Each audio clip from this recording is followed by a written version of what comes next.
Selamat datang di video materi keselamatan, kesehatan, dan lingkungan kerja, atau disingkat dengan K2LK. Video ini merupakan awal dari rangkaian topik yang dibahas pada mata kuliah ini. Perkenalkan, saya Gradian Budi Pratama dari Fakultas Teknologi Industri. Bersama kolega-kolega saya, kami akan membahas sejumlah topik menarik yang harapannya dapat memberikan insight positif terkait aspek K2LK kepada Anda. Pada kesempatan pertama ini, mari kita simak bersama-sama sejumlah tragedi yang terjadi di berbagai sektor industri sebagai konteks, sehingga kita dapat menyadari pentingnya aspek ini untuk dikaji, dievaluasi, serta dicari solusinya. Pertama-tama, mari kita pergi ke India, tepatnya ke kota bernama Bhopal, di tanggal 3 Desember 1984. Di lokasi dan waktu tersebut terjadi bencana besar yang menghebohkan dunia.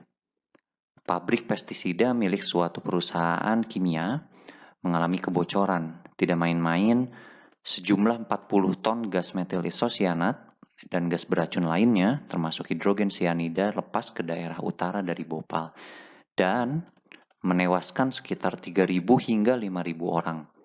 Belum lagi diperkirakan terdapat 50.000 orang lainnya yang terkena dampak dari gas beracun ini dan mengalami disabilitas karenanya. Setelah investigasi dilakukan, ditemukan ternyata adanya kegagalan sistemik dari fasilitas pelindung pabrik tersebut.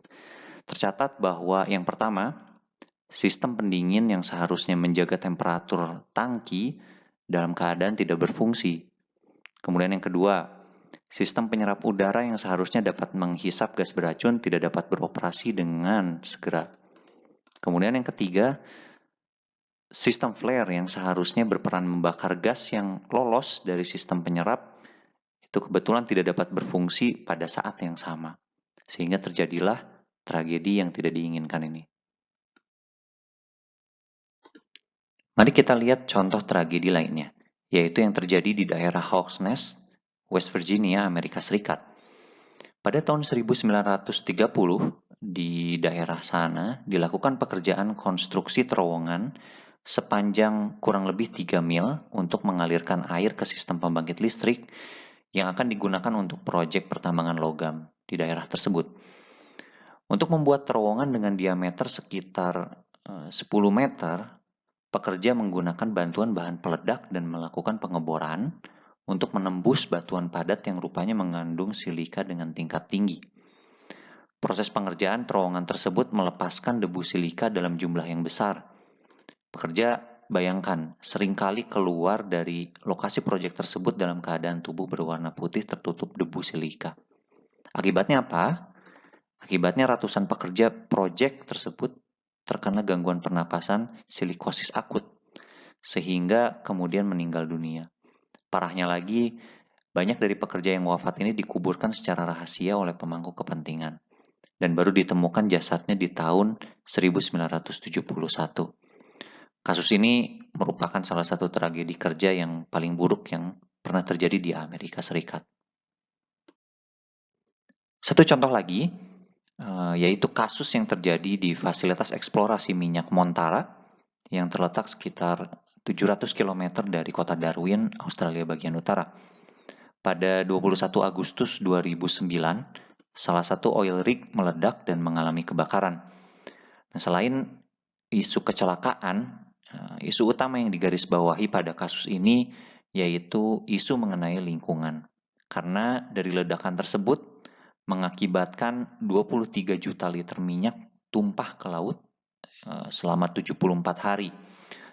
Tumpahan tersebut tersebar sejauh 92 km persegi dan merusak pantai di 13 wilayah dan kota di Nusa Tenggara Timur, Indonesia. Betul, Indonesia.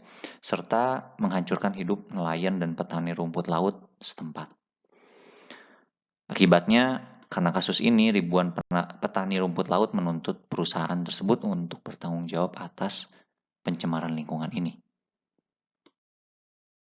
Nah, sekarang pertanyaannya, apa yang bisa kita dapat? Ya, pelajaran apa yang bisa kita dapat dari kasus-kasus yang tadi sudah disampaikan? Yang pertama, ketiga tragedi yang diceritakan tadi sebenarnya dapat dikategorikan sebagai 3 masalah yang berbeda-beda, yaitu isu terkait keselamatan, isu terkait kesehatan, dan isu terkait lingkungan. Gitu ya. Nah, kasus-kasus seperti ledakan, kebakaran fasilitas yang menyebabkan kerusakan, serta korban jiwa secara langsung merupakan contoh isu keselamatan. Kemudian isu kesehatan seperti apa? Ini biasanya yang melibatkan suatu paparan dalam jangka waktu yang panjang. Kemudian yang ketiga adalah misalkan contohnya kebocoran zat berbahaya ke daerah sekitar, itu merupakan salah satu contoh isu dari lingkungan. Nah, hal terkait ini akan dijelaskan lebih lanjut pada sesi yang selanjutnya, seperti itu. Kemudian, pelajaran yang kedua adalah bahwa bencana-bencana yang tadi disebutkan tidak hanya menimbulkan kerugian yang sangat besar bagi perusahaan saja, ya misalkan akibat kerusakan fasilitas, pekerja yang meninggal, terhentinya operasi perusahaan, begitu ya. Tetapi juga menimbulkan kerugian yang bisa jadi jauh lebih besar dan jangka panjang tentunya bagi masyarakat dan lingkungan, gitu. Kemudian yang ketiga, setelah melihat parahnya dampak yang dapat ditimbulkan, tentu tidak ada alasan untuk kita tidak mengkaji, mengevaluasi, dan merancang solusi untuk mengantisipasi adanya risiko keselamatan, kesehatan, dan lingkungan kerja.